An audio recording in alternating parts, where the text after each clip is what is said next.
Hello dear student, स्वागत है आप सभी का शुभम क्लासेस के इस नए वीडियो में। मैं संजीव सर। ये स्टूडेंट, आज के इस वीडियो में हम आपके फिजिक्स के चैप्टर नंबर 2 के न्यूमेरिकल सॉल्व करने वाले हैं। ठीक है, जो न्यूमेरिकल होगा बेटा वो एकदम देखो जीरो लेवल से होगा, एकदम बेसिक से होगा। ठीक है, तो जिन भी बच्चों को न्यूमेरिकल में कोई समस्या है थोड़ा ध्यान से देखना। न्यूमेरिकल कोई बहुत बड़ा जो है अपने आप में डिफिकल्ट काम नहीं है। ठीक है, अपने आप में डिफिकल्ट काम नहीं है, लेकिन आप लोग डर बस इसे जो है डिफिकल्ट बना लेते हो। ठीक है, तो उसी डर को निकालते हैं। ध्यान से देखिए कैसे न्यूमेरिकल को सॉल्व किया जा रहा है। भाई जो डेरिवेशन हम लोगों ने किया है उन्हीं डेरिवेशन से जो फार्मूले बने फार्मूले पर ही न्यूमेरिकल लगेगा। ठीक है, बस हमें कैसे ना कैसे करके फार्मूलों तक पहुंचना है। ठीक है, और फार्मूलों तक कैसे पहुंचा जाता है सारी चीजें आज के इस वीडियो में ध्यान से देखना। चलिए सबसे पहले हम लोग न्यूमेरिकल से ही शुरुआत करते हैं। कोई न्यूमेरिकल उठाते हैं और वहीं से चीजों को शुरू करते हैं। जैसे मान लीजिए आपके स्क्रीन पर एक न्यूमेरिकल दिखाई दे रहा होगा। ठीक है, ध्यान से देखो। कह रहा एक समांतर पट्टिका संधारित्र। ठीक है, यानी कि कोई समांतर पट्टिका संधारित्र है जिसकी पट्टिकाओं के बीच वायु भरा हुआ। क्या भरा हुआ? वायु, यानी का निर्वात है। ठीक है, यानी अगर हम किसी भी समांतर प्लेट संधारित्र की बात करेंगे बेटा, ठीक है, जिसके अंदर निर्वात या वायु भरा हुआ है, जैसे मान लो ये हमारा समांतर प्लेट संधारित्र है और इसके प्लेटों के बीच वायु का मतलब कोई भी परावैद्युत पदार्थ नहीं भरा गया है, तब इस कंडीशन में इसकी जो धारिता होगी C बराबर क्या हो जाएगी? Epsilon naught A, epsilon naught A और बाई D। यही ना फार्मूला होगा? बोलो, यही तो फार्मूला बताया गया था। अच्छा आगे पढ़ो, देखो क्या कह रहा है। के बीच वायु, ठीक, इसकी धारिता यानी इसका मान दे रखा है। इसकी धारिता कितना दे रखा है बेटा? इसकी धारिता दे दिया है कितना? 8 पिको फैरेड। कितना? 8 पिको फैरेड है। ठीक है, यदि पट्टिकाओं के बीच की दूरी को आधा कर दिया जाए, यानी ये जो D है, ये जो इनके बीच की दूरी D है, इसको क्या किया जा रहा है बेटा? आधा कर दिया जा रहा है इस प्रकार से। ठीक है, इस प्रकार से इसको D को, यानी इनके बीच की जो दूरी है, इसको क्या किया गया? आधा कर दिया गया। अब ये जो नया जो D डैश होगा वो कितना आ जाएगा? D/2। इनके बीच की जो दूरी है D डैश वो कितनी हो गई? D/2। ठीक है, और क्या कह रहा है? इनके बीच के स्थान में परावैद्युत पदार्थ भर दिया जाता है। ठीक है, कितने वाला? उसका परावैद्युतांक कितना दिया? 6। यानी इसके बीच क्या भर दिया गया है? एक परावैद्युत पदार्थ भर दिया गया है जिसका परावैद्युतांक कितना है? 6 है। यानी कि जो K का मान दिया है वो कितना है? K का मान 6 है। तो नई धारिता कितनी होगी? यही चीज आपसे पूछा गया है। क्या पूछा गया है? पहले नॉर्मल कंडीशन में क्या इसकी धारिता दे दी। ठीक, ध्यान से समझो क्या किया।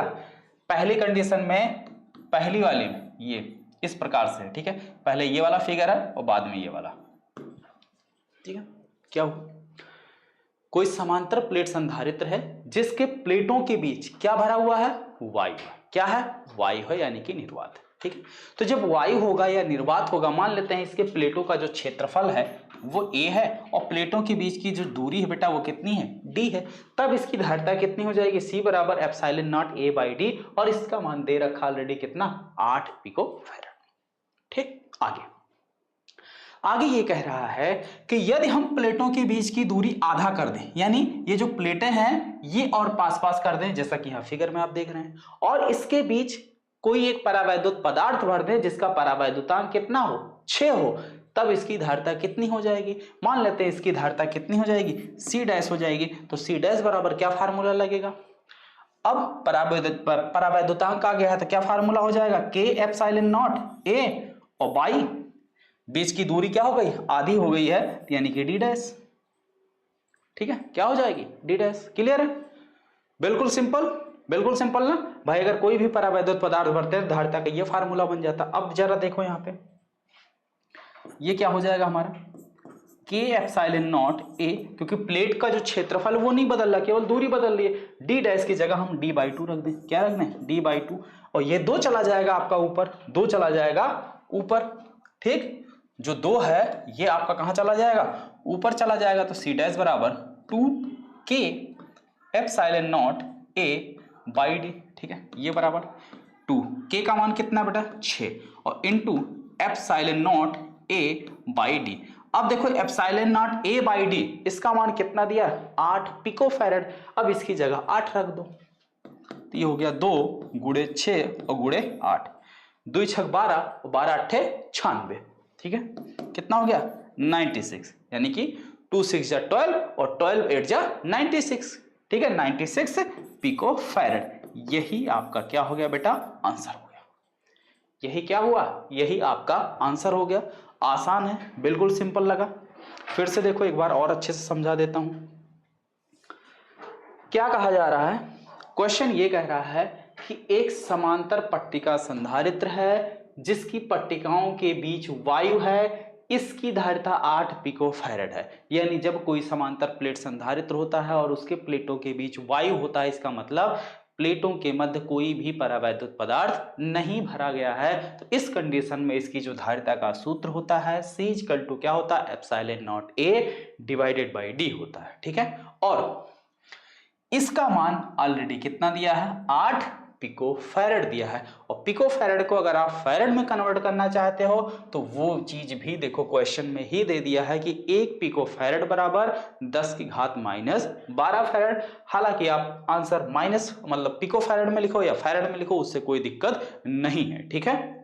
क्लियर हो गई, आगे बात समझ में अच्छे से।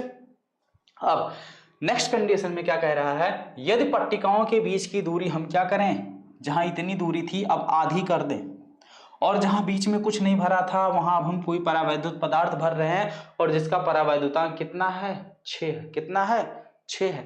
तब इसकी धारिता कितनी होगी, तो मान लेते हैं इसकी धारिता कितनी हो जाएगी, C' हो जाएगी। तब C' बराबर क्या फार्मूला हो जाएगा, K एप्सिलॉन नॉट A और डिवाइडेड बाई बीच की दूरी कितनी है, D' है, तो D', ठीक है। अब D' बराबर कितना है, D/2, तो D' की जगह हमने D/2 रखा, ये 2 चला गया आपका ऊपर, यानी 2K एप्सिलॉन नॉट हो गया, 2K एप्सिलॉन नॉट। अब K का मान रख लिया हमने, K का मान कितना दिया, 6 दिया है, हमने K का मान रख लिया, ठीक है। तो अब K को यहाँ मान के साथ साइड करेंगे तो अब यहाँ पे ये हम देख रहे हैं, ये क्या बच रहा है हमारे पास, epsilon naught A by D। तो epsilon naught A by D यहाँ पे, इसे चाहे तो आप समीकरण नंबर 1 बना लीजिए और यहीं आप लिख दीजिए समीकरण नंबर 1 से, समीकरण 1 से, ठीक है। Epsilon naught A by D का मान रख दिया गया, epsilon naught A by D का मान कितना है, 8 पिको फैरेड। बस सिंपल, होगी बात समझ में। अच्छा, एक और चीज बेटा, अब आप लोग के मन में एक सवाल ये आ रहा होगा, सर आप हमेशा बोलते हैं कि किसी भी न्यूमेरिकल को अगर हम सॉल्व करें तो जो मात्रक दिया हो उसे हम क्या करें, SI यूनिट में कन्वर्ट करें। किस में कन्वर्ट करें, SI यूनिट में कन्वर्ट करें, ठीक है, बिल्कुल बात सही है। लेकिन यहां पे हमने नहीं किया, क्यों नहीं किया, आप चाहें तो कर सकते हैं, नहीं चाहते तो नहीं करें। लेकिन कब ना करें, ये सबसे बड़ा सवाल है, ये चीज जानना जरूरी है कि आप कब कन्वर्ट नहीं करेंगे तो काम चल जाएगा। अगर आप ये देखिए कैलकुलेशन में कोई भी दूसरा भौतिक राशि नहीं आ रहा, कैलकुलेशन में कोई ऐसी भौतिक राशि है जिसका कोई मात्रक है, ठीक है, तब तो भैया हमें कन्वर्ट करना पड़ेगा, सभी को सेम यानी कि SI यूनिट में करना पड़ेगा। लेकिन यहां कैलकुलेशन में K भी हमारा कांस्टेंट है और इसके साथ साथ जो 2 है, 2 तो कांस्टेंट है ही है, यानी कि कोई दूसरी भौतिक राशि नहीं आई है, ठीक है, कोई दूसरी भौतिक राशि नहीं आई, जैसे वैद्युत क्षेत्र या कुछ और भी चीजें या जिनका कोई मात्रक होता हो, ऐसा कोई टर्म इसमें नहीं आया है जिसका कोई मात्रक होता हो, ठीक है। अगर किसी ऐसे टर्म से आप मल्टीप्लाई या कैलकुलेशन किसी ऐसे टर्म के साथ करोगे जिसका कोई मात्रक होगा, तब आपको क्या होगा, यूनिट को चेंज करना पड़ेगा, ठीक है। यूनिट को यानी जो मात्रक है उसको SI यूनिट में क्या करना पड़ेगा, अंतरराष्ट्रीय मात्रक में चेंज करना पड़ेगा। लेकिन अगर हम कांस्टेंट टर्म के साथ कैलकुलेशन कर रहे हैं तो हमें चेंज करने की कोई जरूरत नहीं है, ठीक है। जो जिस वेशभूषा में है उसको उसी वेशभूषा में हम क्या करें, रहने दें, ठीक है। आगे बात समझ में। तो इसलिए भैया यहाँ पे क्या था, कांस्टेंट टर्म के साथ गुणा भाग था, कांस्टेंट टर्म के साथ कैलकुलेशन था, इसलिए हमने इसके साथ कोई भी परिवर्तन नहीं किया, ठीक है। अच्छा चलिए आगे आ जाइए।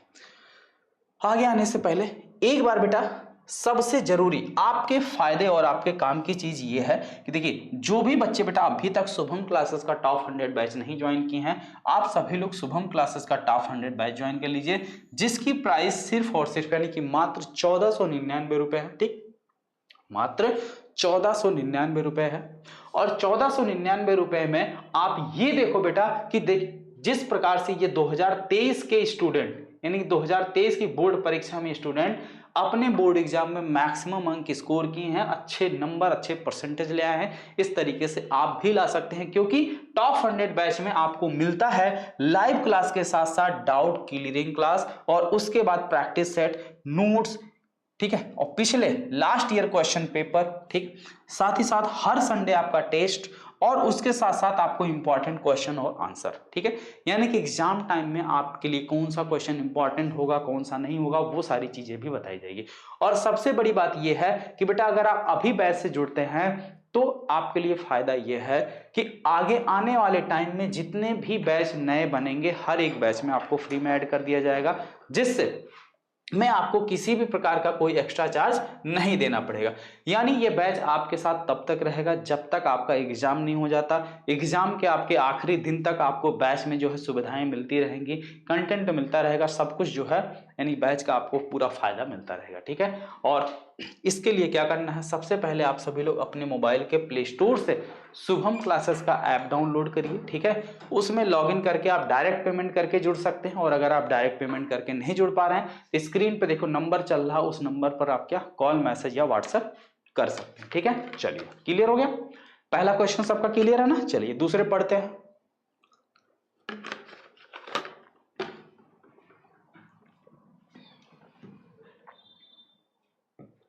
अच्छा, दूसरा वाला क्वेश्चन देखो, ध्यान से देखो। इसमें बस हमें कोई भी कैलकुलेशन, कोई भी पेन चलाने की जरूरत नहीं है, बस हमें सिर्फ और सिर्फ अपने दिमाग की जरूरत है। ध्यान देना, क्या कह रहा है, 6 सेंटीमीटर की दूरी पर दो बिंदु ए एवं बी पर दो आवेश 2 माइक्रोकूलम और -2 माइक्रोकूलम के आवेश रखे हैं। क्या कह रहा है बेटा, ध्यान से देखो, दो बिंदु हमारे पास है, एक बिंदु ए है और दूसरा जो पॉइंट है वो क्या है, बी है। इन दोनों के बीच की जो दूरी है वो कितनी है, 6 सेंटीमीटर। कितनी है, 6 सेंटीमीटर है। और दोनों बिंदुओं पर एक पे 2 माइक्रोकूलम का आवेश रखा हुआ है और दूसरे पर -2 माइक्रोकूलम का आवेश रखा हुआ है, ठीक। अब आपसे ये कह रहा है कि निकाय के समविभव पृष्ठ की पहचान कीजिए, ठीक। यानी इस निकाय के समविभव पृष्ठ की हमें पहचान करनी, हमें समविभव पृष्ठ कहां मिलेगा, समविभव पृष्ठ कहां मिलेगा। यानी कि इस आवेश की वजह से भी कहीं ना कहीं वैद्युत विभव कैलकुलेट किया जाएगा और इस आवेश की वजह से भी कहीं ना कहीं वैद्युत विभव कैलकुलेट किया जाएगा, ठीक है। क्योंकि किसी भी बिंदु, जैसे मान लो हमारे पास एक कोई बिंदु आवेश ये मान लेते हैं +q है, तो इसके कारण जो वैद्युत विभव आता है वो क्या आता है, 1/4πε0 Q/r, ठीक है, Q/r², ठीक है। नहीं, Q/r होता है, ठीक है, Q/r, ठीक है। और अगर आपका कहीं माइनस आवेश रखा हुआ तो इसकी वजह से जो विभव आता है वो 1/4πε0 -q/ क्या होता है, r होता है, और ये माइनस आपका बाहर आ जाता है, ठीक है। तो यानी सीधे सीधे क्या आ जाता है, -1/4πε0 Q/r, -1/4πε0 Q/r, ठीक है। अब अगर हम समविभव पृष्ठ की देखें तो इस आवेश से समान दूरी पर कितने ऐसे पॉइंट हैं, इस आवेश से समान दूरी पर ऐसा कौन सा हम तल ले लें कि जिसकी दूरी इसके बिंदु से अगर नापे यहां से भी और यहां से भी क्या हो, बराबर हो। तो ऐसा कौन सा पॉइंट आएगा, इसके ठीक बीचों बीच, इसके ठीक बीचों बीच अगर हम इसके ठीक बीचों बीच अगर हम 90 अंश की कोण बनाती हुई इस प्रकार से क्या करें, रेखा खींच दें, ये लंबवत इसके हमने रेखा खींच दिया, तो ये रेखा पर स्थित जितने भी पॉइंट होंगे, जो भी तल होगा, वहां पर विभव का मान समान होगा, यानी समविभव पृष्ठ यही है, ठीक है। कैसे, यहां से देखो इसकी दूरी 3 सेंटीमीटर, यहां से इसकी दूरी 3 सेंटीमीटर, तो जो विभव इस बिंदु आवेश के कारण यहां होगा वही विभव इसके कारण होगा, यानी कितना होगा, 0। यानी इस पर स्थित किसी भी बिंदु पर आप चेक कर लो, विभव का मान हमेशा क्या आएगा, 0 आएगा, ठीक है।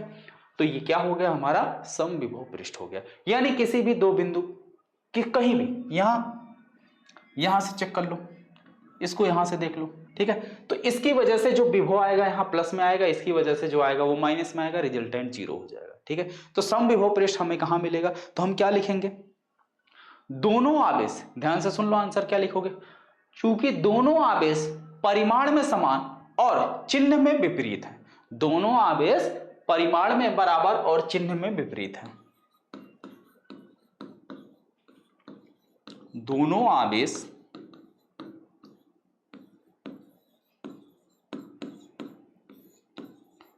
परिमाण में बराबर व चिन्ह में विपरीत है। चिन्ह में विपरीत है। ठीक है, जैसा कि आप देख रहे हैं कि दोनों दो दो माइक्रोकूलाम के हैं, लेकिन एक प्लस है तो दूसरा माइनस है। ठीक है, और इसलिए जो समविभव पृष्ठ होगा, दोनों को जो मिलाने वाली रेखा का मध्य बिंदु होगा, उसके लंबवत तल ही हमारा क्या होगा, समविभव पृष्ठ होगा। ठीक है, अतः समविभव पृष्ठ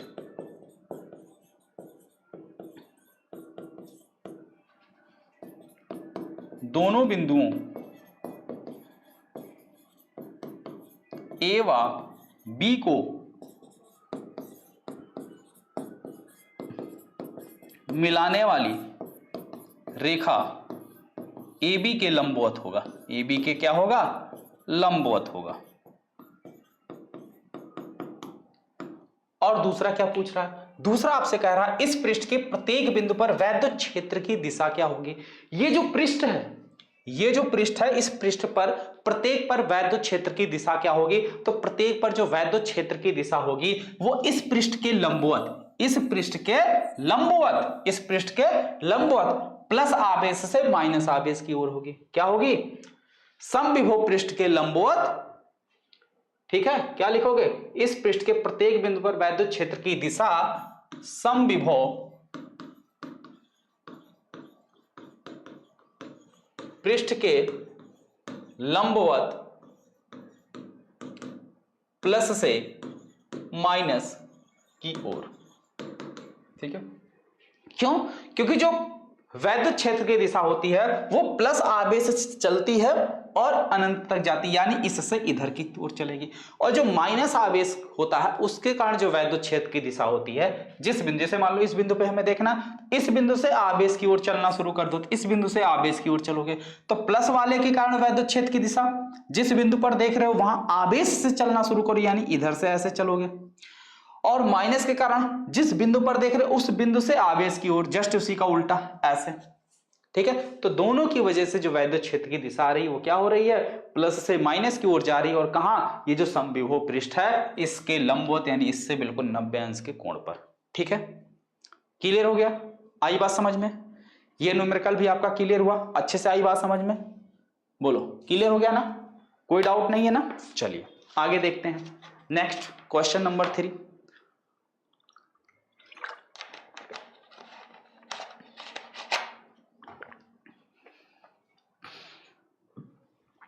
आ जाओ भाई, क्वेश्चन नंबर 3, ध्यान से देखो इसको। तो इस क्वेश्चन की अगर हम बात करें तो ये क्वेश्चन काफी ज्यादा आसान माना जा सकता है। ठीक है, क्या कह रहा है, 2 पिकोफैरड, 3 पिकोफैरड और 4 पिकोफैरड धारिता वाले 3 संधारित्र को पार्श्वक्रम, पार्श्वक्रम का मतलब क्या होता है, समांतर क्रम में जोड़ा गया है। संयोजन की कुल धारिता क्या, सबसे पहले आपसे पूछा है क्या, संयोजन की, यानी कि जो कॉम्बिनेशन बन रहा है उसका तुल्य धारिता कितनी है। ठीक है, यानी रिजल्टेंट कैपेसिटी जो है वो, या कैपेसिटेंस कितनी है। ठीक, यदि संयोजन को 100 वोल्ट के संभरण से जोड़ दिया जाए तो प्रत्येक संधारित्र पर उपस्थित आवेश की मात्रा ज्ञात कीजिए। चलिए करते हैं क्वेश्चन को सॉल्व।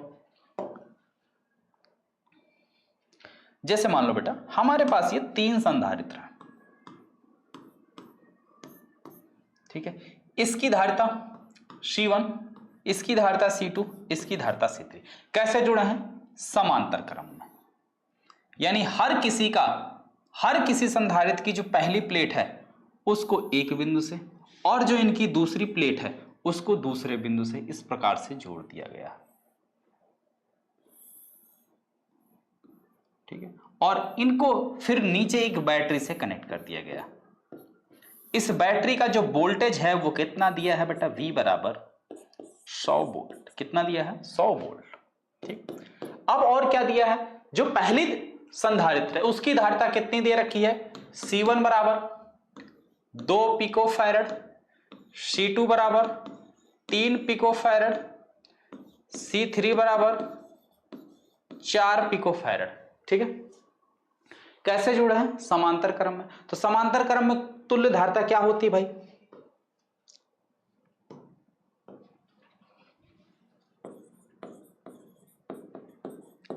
समांतर क्रम में तुल्य धारिता C बराबर क्या होता है,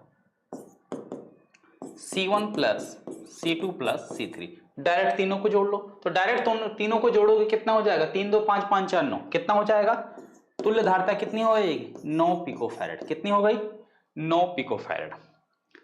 ठीक है, इतनी बात समझ में आई, बोलो यहां तक किसी को कोई डाउट है, कोई डाउट होना भी नहीं चाहिए, ठीक है, क्योंकि बहुत आसान है।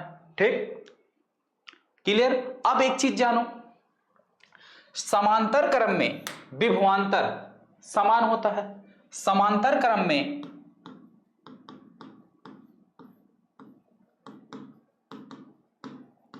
प्रत्येक संधारित्र पर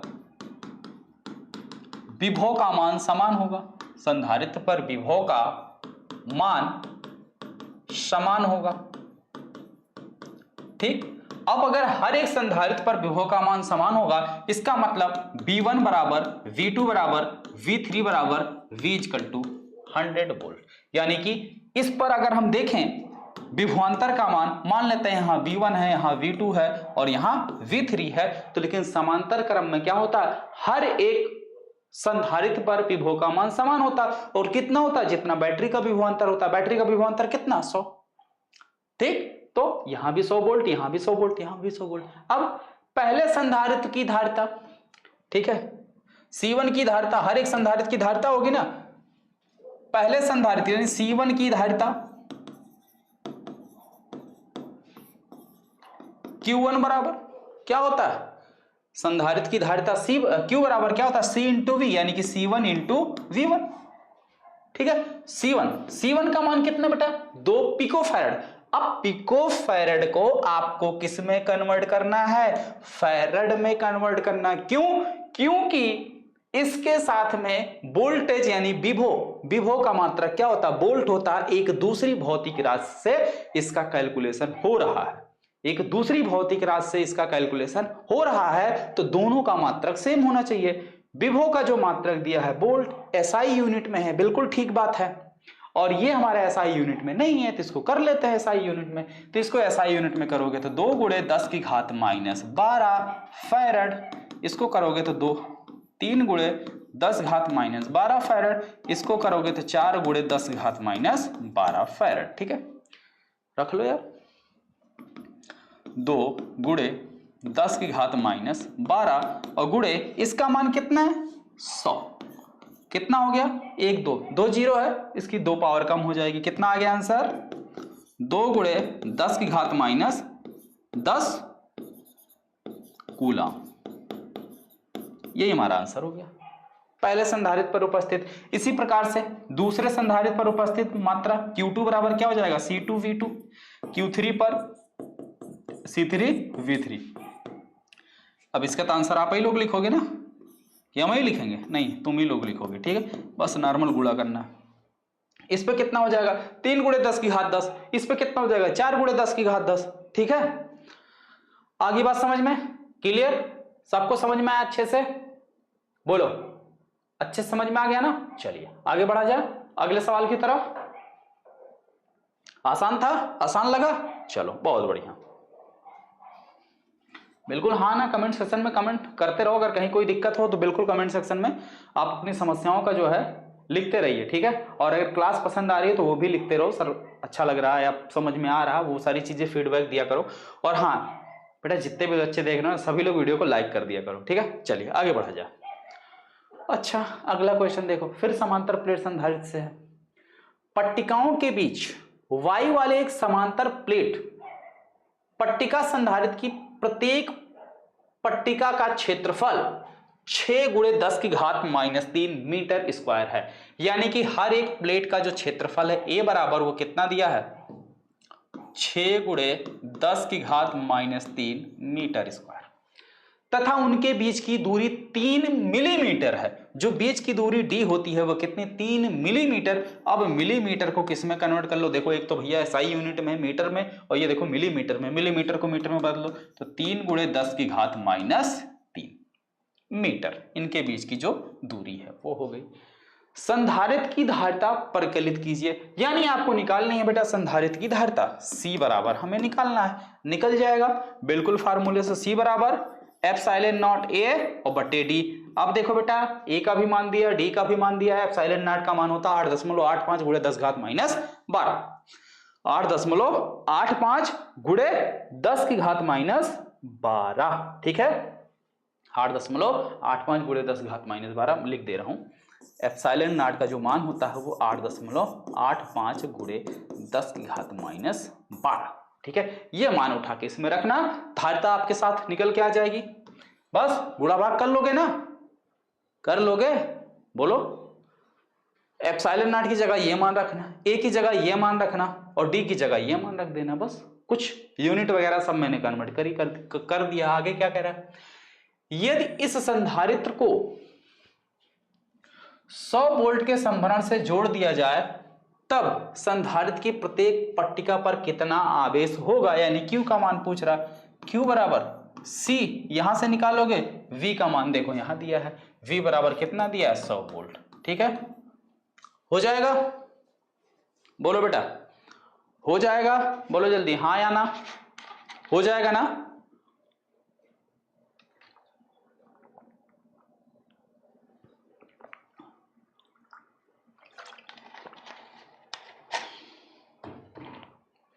चलिए आगे बढ़ा, अगला क्वेश्चन, अगले क्वेश्चन पे आते हैं। अगला क्वेश्चन क्या कह रहा है, 12 पिको फैरेड का एक संधारित्र, कितने फैरेड का है, 12 पिको फैरेड। धारिता कितनी है, 12 पिको फैरेड।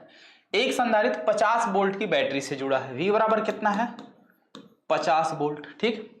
संधारित्र में कितनी स्थिर वैद्युत ऊर्जा संचित होगी, तो स्थिर वैद्युत ऊर्जा U बराबर क्या होता है, हाफ C V स्क्वायर। अब फिर देखो C धारिता और V विभव, दो भौतिक राशियां हैं और दोनों का कैलकुलेशन हो रहा है तो दोनों को सेम यूनिट में होना चाहिए SI में। ये SI मात्रक में है, ये नहीं है, तो इसको भी कन्वर्ट कर लो। 12 गुणे 10 की घात -12 फैरेड, ठीक है। अब 1/2 गुणे C का मान 12 गुणे 10 की घात -12 और V का मान कितना है 50 वोल्ट, तो 50 का स्क्वायर, ये कैंसिल हुआ, कितना आ गया 6 गुणे 10 की घात -12 और गुणे इसका वर्ग करोगे कितना हो जाएगा, 5 का वर्ग करोगे 25 और 2 जीरो।